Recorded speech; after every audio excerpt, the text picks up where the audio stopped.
I'm John Garcia, And I'm Steve Edwards. and we are weeding through the BS. Yes. We're here to get to the bottom of things. We got another wonderful guest today, Bianca from, out in Texas. And she is going to talk about workforce disruption and what she does different than everybody else out there. So we want to thank our sponsors, leadershipbooks.com, OWL, and Think Big websites, and we'll talk about them a little bit later. But Bianca, welcome. Thank you for attending the show. Let's hear a little bit about Bianca. Thanks so much for having me help you weed through the BS. Steve, I'm honored to be able to talk about a little bit of what I do. And yeah, I come from Texas. Oftentimes we're referred to the armpit of Texas. El Paso is right on the border of New Mexico and Mexico. So we're our own little respective country, so to speak, in terms of the cultural and binational aspects that we bring to it. But as far as disrupting the workforce, really that I have to credit my leadership, my CEO, her quote as a leader in the workforce development and economic development industry is disrupt or be disrupted. And that was super relevant when we as a workforce board were record low in unemployment numbers in El Paso pre-COVID, March 2020. February 2020.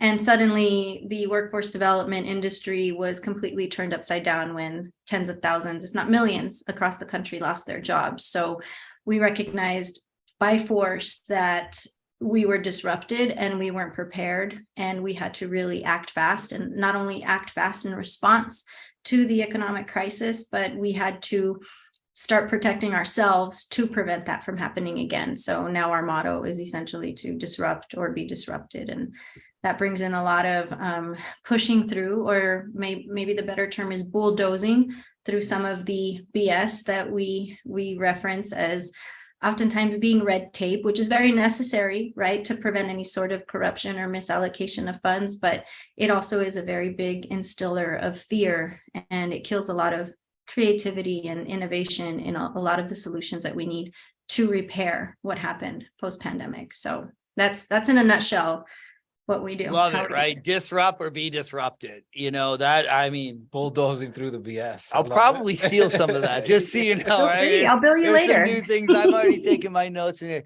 But last time when we were at a conference, and I can't remember, there was a Texas conference. Dallas? We were in Dallas. Was it Dallas? Yes. Yeah, we bumped into each other. And you said something there that you guys do that I haven't seen really with any other workforce development. It was like YouTube videos, and you were like dressed up and stuff like that. You don't see that out there. and in that industry, like, it's really right. That's a disruptor. Yeah, for sure. Tell us a little bit about that, because when you showed me that, I was like, I hadn't seen that before. And I work with a lot of workforce development boards, and I loved it. And that's why I was like, I need Bianca to talk about this. Yeah, creativity in workforce. I've never heard of that. Well, in full transparency, and even my own admission, workforce development, economic development, those aren't sexy terms. It's not race car driving, it's not fashion, it's not tech, it's not hot.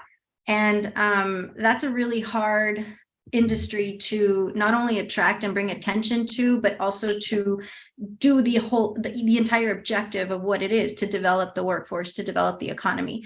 So I recognized coming into this industry that it coming from an event marketing, fashion, retail world, corporate, and to suddenly be in this nonprofit, gray, fluorescent lit office, and knowing the responsibility that I had to get tens of thousands of people back to work, and not only just back to work, but back to work with sustainable wages and making a good living, being able to support their families while bringing up wages in the community. How are we going to do that? How are we going to do that? Not just on a trickle, slow progress upward trajectory, but in an instant, the same way that COVID put us down to the 18% unemployment rates, we needed to spike back up in the equal force opposing it. So we had to get sexy. Well, not sexy, but we had to get entertaining. We had to get innovative. We had to get creative.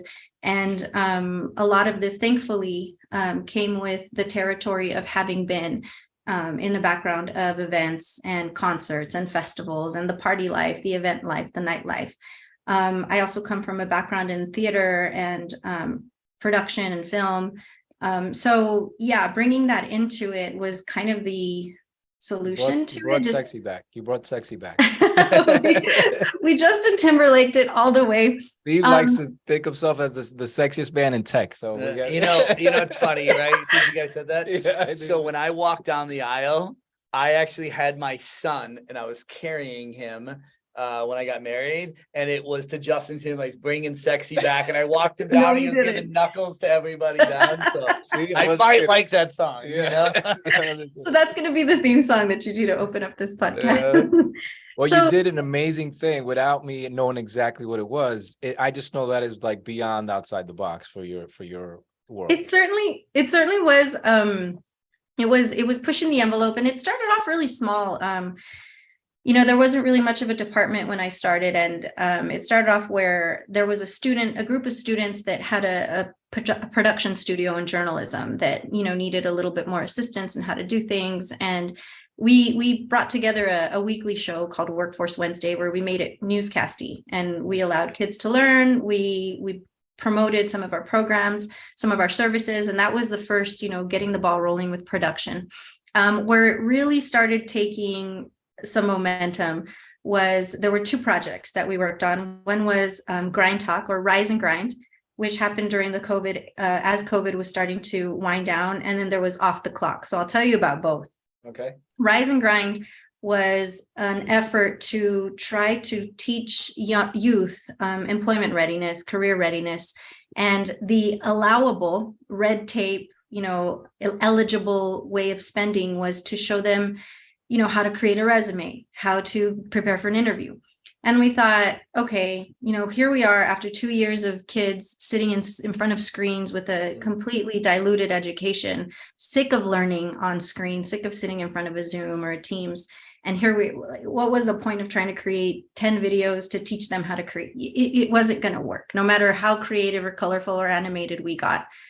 So what we did do is that we Bruce Lee'd it. You know, you got to take their momentum and use it against them. And the thing that kids were doing was their social media, the bingeable stuff. They're watching Netflix that was storyline worthy, addicting types of shows or dopamine surges on their social media. So we thought, well, let's create something bingeable, but something that's entertainment and education at the same time. We use the term edutainment often.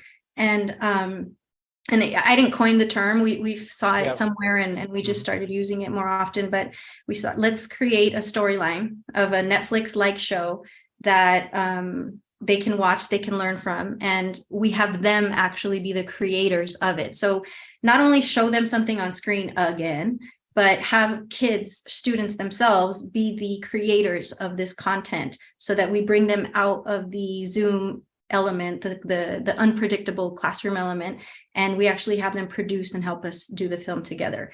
And so we created 6 shows.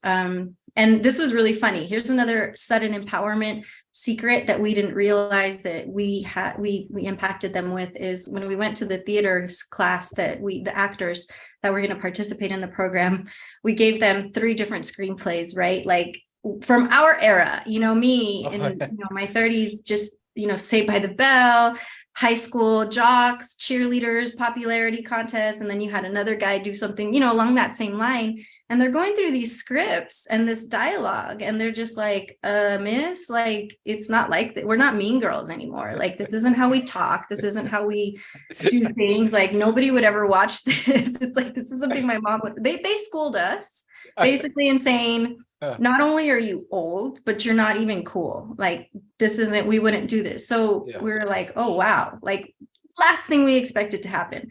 So then, I mean, all we had left, you had to be vulnerable and say, all right, cool, we're wrong. What would you do? That lit them up.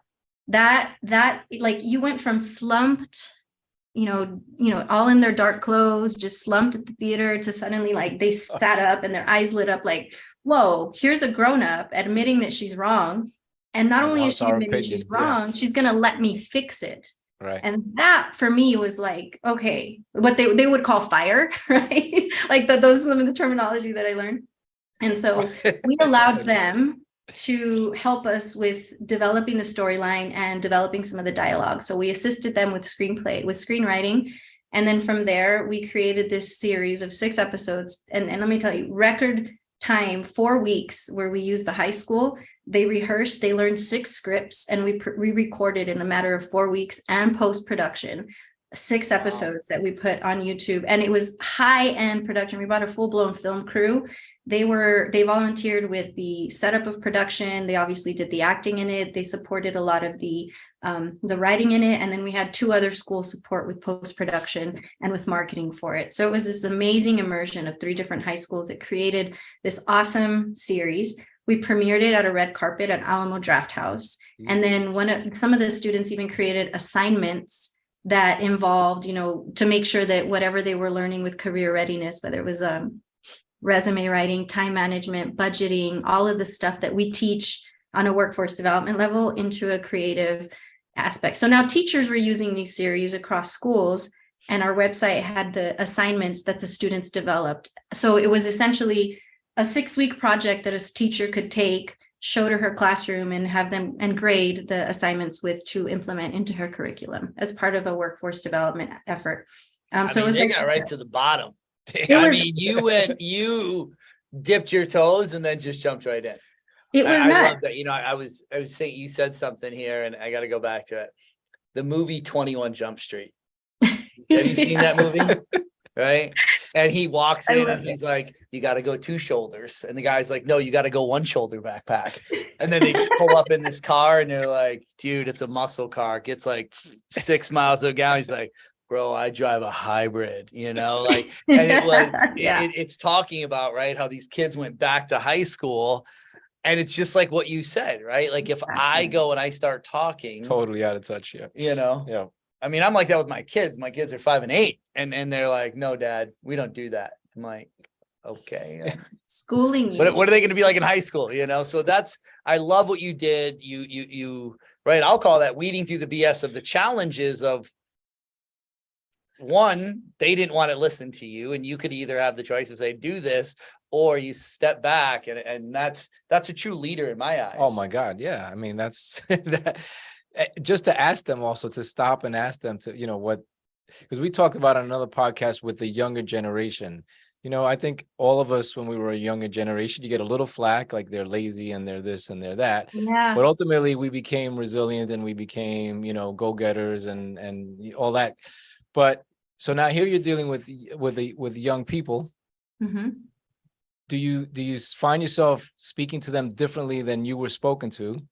But then at the same time, you asked them for their buy-in, and they came around just like that. So, is it about an empowerment thing that we're not maybe giving our youth that opportunity? It was interesting. It was an interesting experience in the sense of the surprise that I mentioned, of like seeing the light up, being able to read the room instantly and saying, wow, these kids' body language shifted entirely when you gave them that autonomy, that empowerment. But then on the other end of the other side of it, what you mentioned is how we used to be called lazy, or, back in my day types, like, that kind of thing, pulling up with your bootstraps talk. I found myself feeling a little bit of that throughout the project too. Like, come on, like get up earlier, or, but I wouldn't say them, but I also felt a pull of that old lady mentality and realizing, but thankfully having the self-awareness to say, there's a major generational divide, and what we grew up with and what we understand our current place in the workforce and productivity levels to be are not going to be the same things that their productivity levels or their workforce is going to be like. I mean, think about it. We were just starting to get into screens and computers and still had floppy disks at our, in our point. Like, here they are. Were your floppy disks 5-year-old around when you were in school, John? No, I actually was there when they, first came out. The bigger ones, right? I remember the Commodore 64 was my first computer. All the little floppy disks and the dot matrix printer and all right? Yeah, the dot matrix. You're like, what is this thing? My book report. Yeah, it was awesome. But Steve, your 5-year-old has probably known how to open your computer and install an app since he was 3. And delete apps. And delete apps. We talked about that earlier. Like they deleted a math app. because he goes, I saw you delete an app on your phone, so I went in and figured out how to do it, so I didn't have to do my math. He didn't want anything to do with the You know, but I talk about that so much is, it is as I was growing up, and my parents, your generation's lazy, and then now you got the new ones, your generation. Guess what? When my kids are older, they're gonna say, oh, the next generation is lazy, right? Because they figure out different ways. And we, right, kind of grew up now in your 20s and 30s. Everybody had an iPad or a phone growing up, right? I mean, I remember my first cell phone was like this big when I was in the Army, and I thought it was the smallest little thing. And now it's like you have so much technology, and right, we've talked about it so much, instant gratification. Yeah. And the kids are gonna be, what is the next thing, right? What are the let's just call them the 10 to the 20-year-olds now going to see when they're older, right? Is it going to be, oh, here's everything is in my finger, my credit card, my wallet, everything? I'll tell you what I am already worried about in a way is AI. I would love to see if Bianca has any, if AI is part of just, I don't know, the workforce landscape but I mean, you're hearing AI. There was I forgot what country it was. They have a robot now in the government that's listening to people on social media of the country. I think it's Turkey. And it's gathering all of this information from hundreds of thousands of people with this special, link for the social media so that it can help dictate or, recommend policy. So, I mean, I don't know. That kind of stuff. Yeah, exactly. And now I used it to write a blog the other day, and it was the fastest blog I ever wrote in my life. Okay. If I'm a young kid, I'm really thinking either I need to know how to work with AI or I'm going to be out of a job because of AI. I mean, is that something? It's concern. Well, to us, it's concerning, but the word lazy that we would attribute to the younger generation, or that was attributed to us, it's essentially the opposing force is AI or technology advancement. So we actually can be lazier because we don't have to think it's hard. I mean, think about, I always go back to, and I remember this only because I struggled with writing the essay so much in my freshman year of English Lit. There was a poem called To Build a Fire by Jack Frost. I think it was Jack Frost. I might even not be messing that up, but it was about a man who had not been in nature enough and was stuck in a snowstorm, and he had to build a fire to survive. And he struggled, but he finally found a way to build this fire. But what he didn't realize, having not been in nature, and he wasn't, he was lazy about his surroundings, that he built it under a tree, and then the smoke ended up melting the snow and knocking out his fire, and he died of hypothermia. So same thing, kind of like here, we're not paying attention to surrounding, where we used to in grade school have to write a paper with pencil and then rewrite it in pen when it was nice, and then that took hours, versus now we just type in a blurb, and Grammarly or word check is going to make sure we don't misspell. Now you have ChatGPT, which is, you just say, hey, can you write a blog for me about this subject? And boom, you have literal, like an entire blog in 10 seconds. I've seen it with my own eyes. So as we get lazier, technology gets smarter, and we have the capacity to be lazier. We're working smarter, not harder, basically.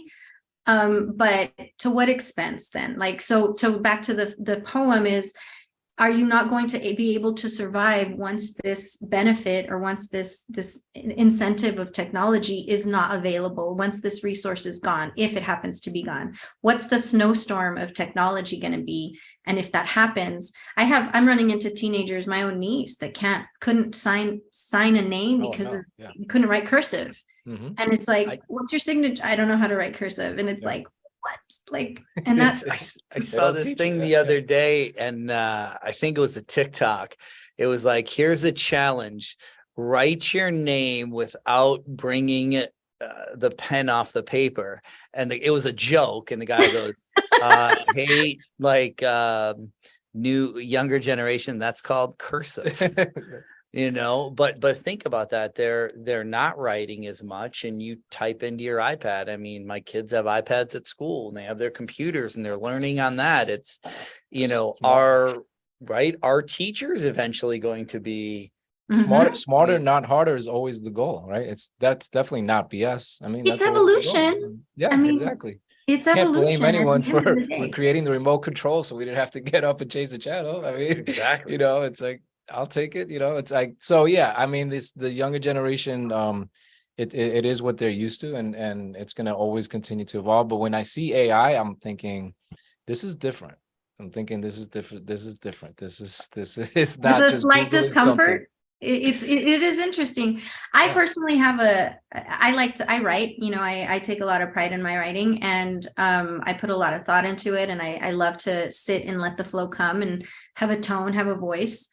To have seen a ChatGPT function create an article in a matter of seconds for me was like, it gave me this dread of my skill set is useless now. And That's nice. that's what it did for me in that sense. But you have to admire the technology, because it is essentially ultimately the evolution of, it's not being lazy. I'm not lazy, mom, I'm evolved. Like, I'm not going to need that.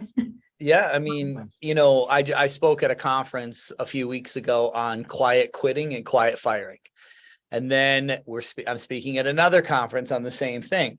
And then we have another conference that I got asked to speak at, but unfortunately it was in Wyoming in April, and the temperature was just a little too cold for me. So Gary and Zach are going out, but it's on the same thing. So we're really speaking a lot about that. So I went into ChatGPT and I just said, I said, quiet quitting versus quiet firing, and how they work together to change workforce culture. So it was putting all this stuff together, and it wrote this beautiful blog for me. And I was like, okay, a lot of the information I already had, but now I can take some of that into what I'm speaking. So I used it as, how could I use it as a resource? Do I think there's a lot of people that are going to use it ways they shouldn't? People always figure out ways to do this. Yeah. But I will say the Sure. best evolution out of anything, right? And I'm going to say it in front of everybody right now, is, I mean, you saw the other day when we launched this kind of where I was at. But to me, the best evolution is the razor for my head, right? Because why? I don't have to spend, right? Bianca, John, you guys spend a long time probably in the morning getting ready, your hair ready. I don't have to do that. I don't have to spend money on shampoo. I'm saving money, right? I read it through the BS and just shave my head, just so that I don't have to spend extra time getting ready in the morning, you know? Yeah, we're proud of that evolution. You know? That was invented like caveman levels. That's a Takes stagnant. some of us longer than others. Took me a while to figure that out, you know? Yeah. So, all right, I want to ask you this. So you call it red tape, we call it BS. Uh-huh. You said bulldozing through the BS. Yeah. Can we tell me some of the biggest BS you've had to deal with in your position? I would say that it's just not to judge that it's BS, but because you understand it does have there is a reason for it. And that's, you know, to be good stewards. In theory, it makes sense. Like there should be it's to be good stewards of tax dollars, of the, you know, our money. And the thing is that because of such stringent eligibility requirements, or, you know, certain things can't be spent a certain way because it has to have these, you know, these criteria met. And that makes it really hard sometimes when you have a really large population that needs the support. And we have these buckets of millions of dollars, and this tiny little gatekeeping rule is preventing us from, you know, serving that. And it's like defeating the purpose of what these tax dollars can be for. So I think that as far as like getting through it, there's been ways. Another mantra that we follow is to find a way. And at the end of the day, we look at it like the intention of this money is to develop the workforce, and obviously do it within compliance, within the rules. But there are always ways to find a way around not to break the rules, not to bend the rules, but getting creative and getting innovative. I could have told you, I could have put a product together, like say, for example, the Rise and Grind, and shown it just, you know what, I'm going to create a film, and it's going to be made by kids, and we're going to have this awesome event for it and expose it, blah, blah, blah. 3 years ago, people would have had heart attacks over it. Like, no, how can we justify it? That's a lot of money. We can't do it. But we found a way by injecting the terminology that needed to be injected to ensure that it covered the justification and that we were doing it for career readiness. So it's BS because it creates a lot more work for us. But hey, you know what? If the funding is there to support the extra labor, then we're going to find a way to push through and still do it anyway. So it might create, like I said, a little bit longer of a process, a little bit more expensive of a process with the labor intensity, but we still got through it and we still found a way. And because we were able to do that and justify it and see the effectiveness of it, then the more that you do those types of pushing the envelope, innovative programs and ideas, the more confidence that you build into other states, other workforce boards that say, hey, if they did it, we can do it. So ultimately, it has a positive ripple effect on the overall impact of what it's trying to do for workforce development. And sure enough, like it's encouraged others. I saw one at the last conference we were at, Steve. It was a spoken word commercial of one of the participants that had gone from homelessness to making it, but the spoken word was so inspirational. There was beats behind it. It had that urban production aspect to it, and you would have never ever guessed that this was workforce development. And then you see the logo at the end, like Workforce Solutions, I don't know, rural capital, I don't remember which one it was, but it's like, whoa, jaw dropper for everybody. Like, people wanted to do a standing ovation for that. Yeah. And yeah, you kind of said something there, and I'm going to dig into it just a little. With workforce development, there's, hey, here's the way that we've always done it. This is it, right? But you kind of went through that red tape to say, here's what we normally do. Here's what these funds are for, but we can do this with it. And you see now people are following you, right? You're leading. You did something that a few years ago, people would have never done. Right. I'm not going to get into Premier Virtual, but think of 4 years ago, virtual job fairs. People are like, we would have never done that. Right. But COVID forced people to change their minds. Right. And I think to take a lot of things, COVID changed people's minds. And you take now what you did, you changed people's minds. People are like, wow, that can be done. And now people are copying you because you weeded through the BS to get to that.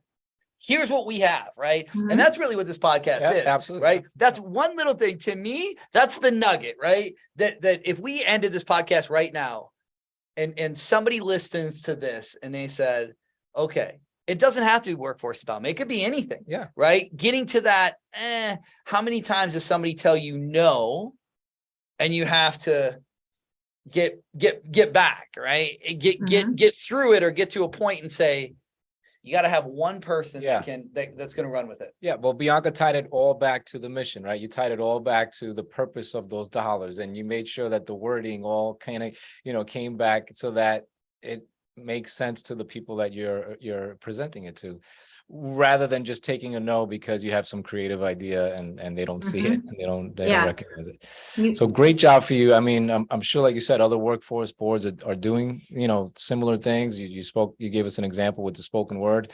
I can't really even wrap my head around it, to be honest. I mean, because it's such a world of very, it's dry and it's work and it's jobs and it's like very kind of like not repetitious, but it's very specific what you do. To do things like that, just kudos to you and to your team. Yeah, I love what you guys do. I love workforce development, right? I spoke at a conference in Florida for all the veterans, and they talk about it. They're like, one veteran at a time, right? And if you can take, and I don't care if it's the veterans, the at-risk youth, or second chance, if you can help that one person, you're helping somebody, right? And that's really what I look for is how can I help somebody? And that's, we've talked about it before. That's what this podcast is really for, is so somebody can see this podcast and say, you know what? I'm in Bianca's shoes. Maybe I'm not in workforce development. Maybe I am. But what she just told me gave me an idea that sparked me so I could go out and maybe present this to my boss to be able to do that. So we're going to wrap this up. We're going to play a little game though with you. We're going to ask a question here, and you're going to decide whether you think it's BS or not. But Okay. don't say it. You just let us know once you've decided whether it's BS or not. And then I haven't- we Steve have and I a are gonna, bullshit or bullshit. yeah, Similar Steve and I are trivia gonna game. guess whether you think it's BS or not. So Okay.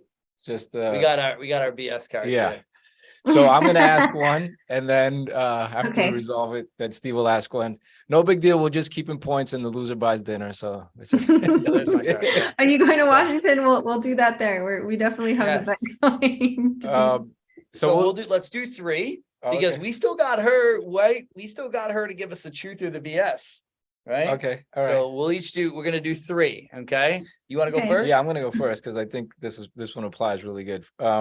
The employer generally gets the employees they deserve.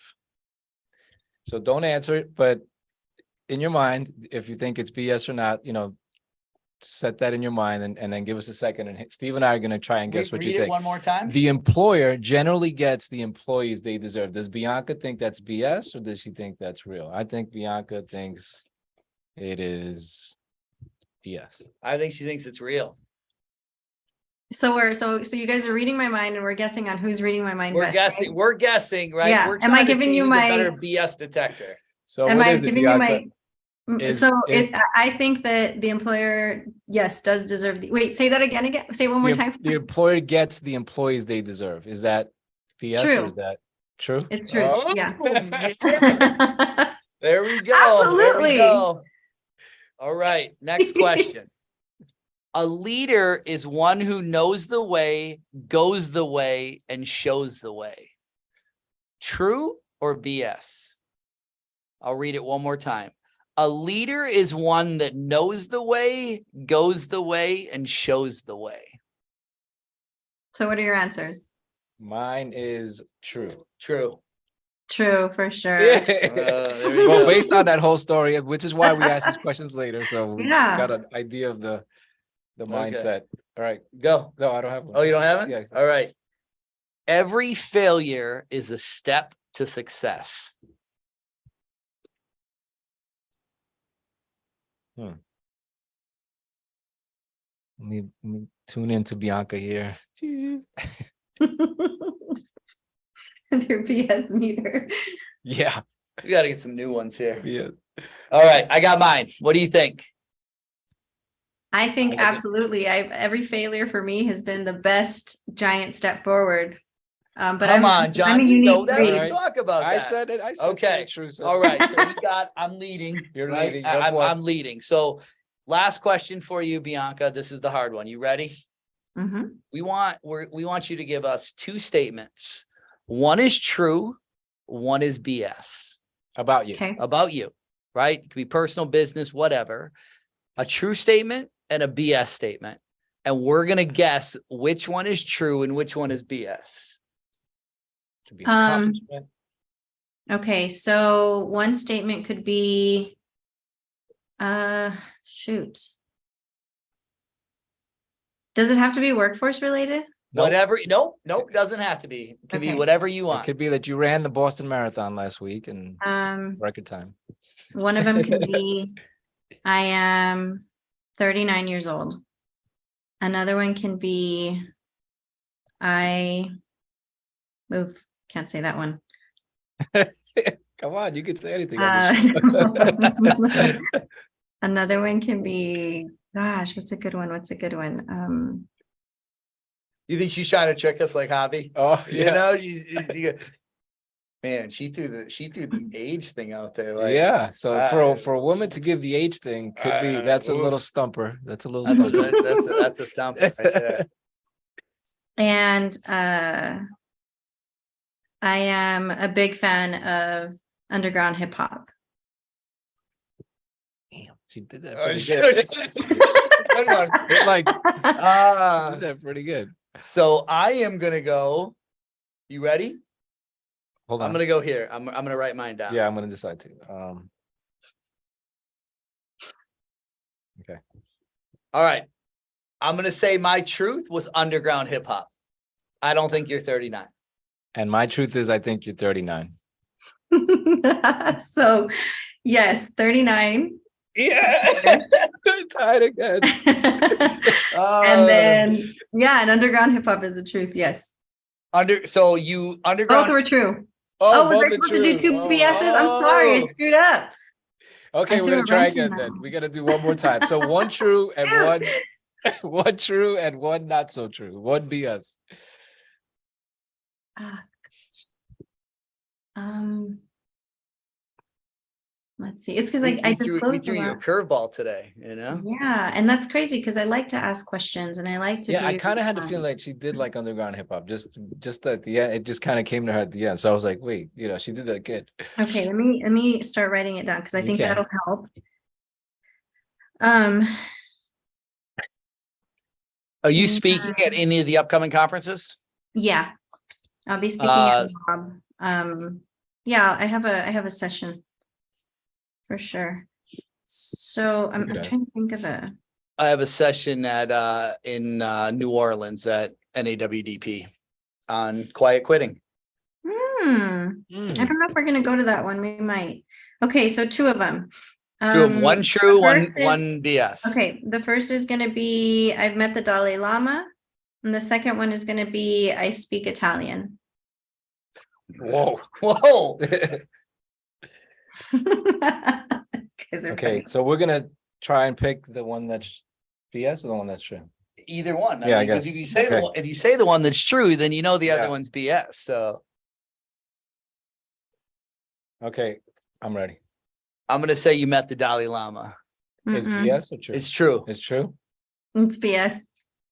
Oh, I had that the language is BS. So we're both wrong. we're both wrong. Oh, she got us Parlo both on here. italiano. Well, good job, Bianca. You stumped the BSers. Yeah. Nice. Our BS meters were Our BS meters were completely wrong on that. So, Bianca, any last thing you want to say about the weeding through the BS or anything?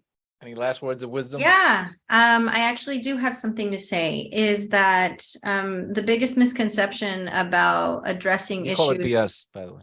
Misconception. The biggest, about addressing issues either in at least in workforce development, and this could trickle into economic development, is to try to throw money and solutions at the outside problem.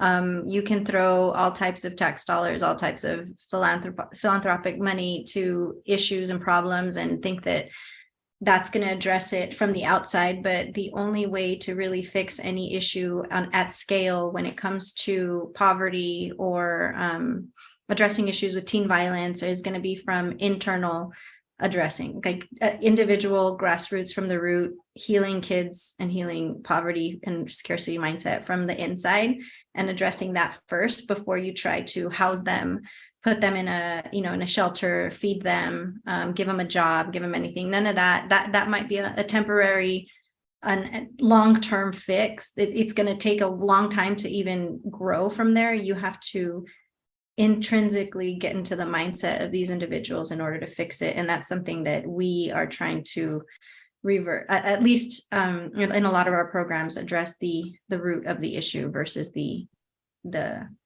not the labor, but the rotting fruit of the issue. Man, that's strong. Yeah. I like to say that's strong as goat's breath right there. That's an old saying I used to have, one of my sales leaders used to say, right?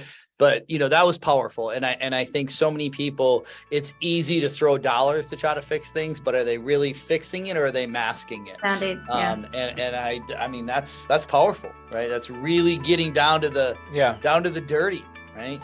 Yeah, and you know it firsthand, and we thank you for the work that you do, and keep up the creative juices and empowering our youth and helping the whole spectrum. Everything that you're doing. So Bianca, thank you. Appreciate it. You being on here today. We're excited. Again, thank you to our sponsors, leadershipbooks.com, OWL, and Think Big websites. And until next time, John, Steve here. We'll be weeding through the BS. See you on the next one. Bye-bye. Thanks, guys. Thanks, Bianca. Appreciate it.